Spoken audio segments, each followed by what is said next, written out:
Thanks for picking up the hottest new ride out there, the Ripstik. This DVD is going to walk you through the most important things you need to know before you hop on that new Ripstik.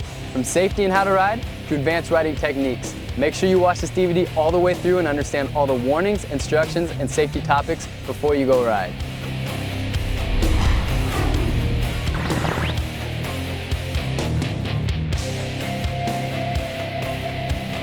Okay, so you just got your first Ripstik. Now the wheels on the bottom are attached to casters.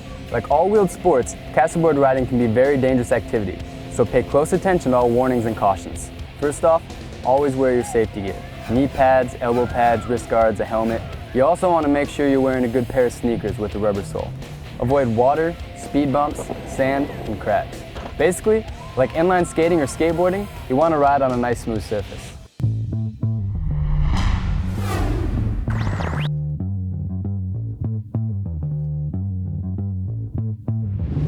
If you're not sure if your Ripstik is allowed where you want to ride, check your local laws first. Your Ripstik has a slightly larger kicktail than its nose, so make sure you're always riding in a forward direction.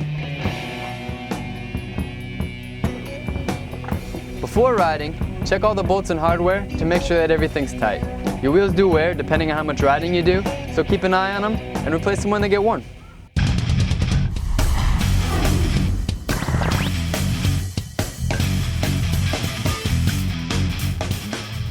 So you're ready to rip?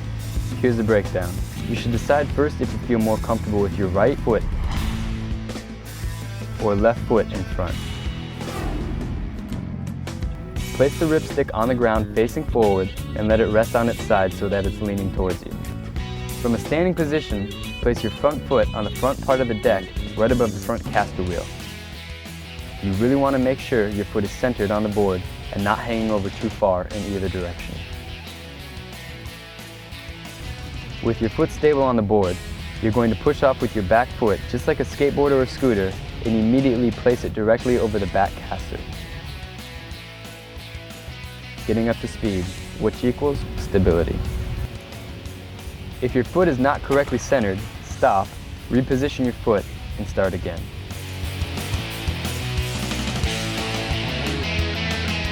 Now comes the fun part. The Ripstik doesn't need you to keep pushing to maintain momentum. All it takes is the side-to-side snake-like motion to accelerate and turn. The key is the twisting motion with your shoulders and hips. Use your hips to really get it going.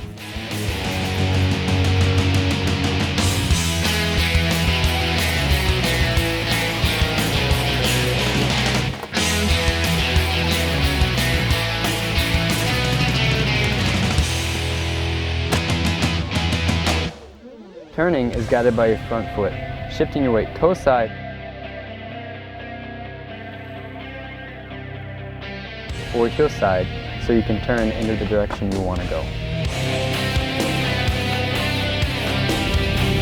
For sharper turns, you can use your front foot to tilt the board towards your toe or heel while using your back foot to tilt in the opposite direction.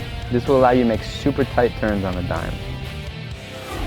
When you're ready to stop, just bring the Ripstik into a smooth, controlled 90-degree turn and gently step off.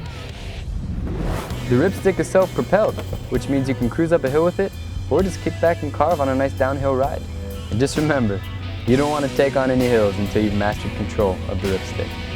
And there you have it, the A through Z is on riding your new Ripstik. There's more details on safety in the owner's manual, so check that out too. But for now, just remember, always wear your pads and helmet, always ride in a safe, controlled environment, and have fun rolling on your new Ripstik.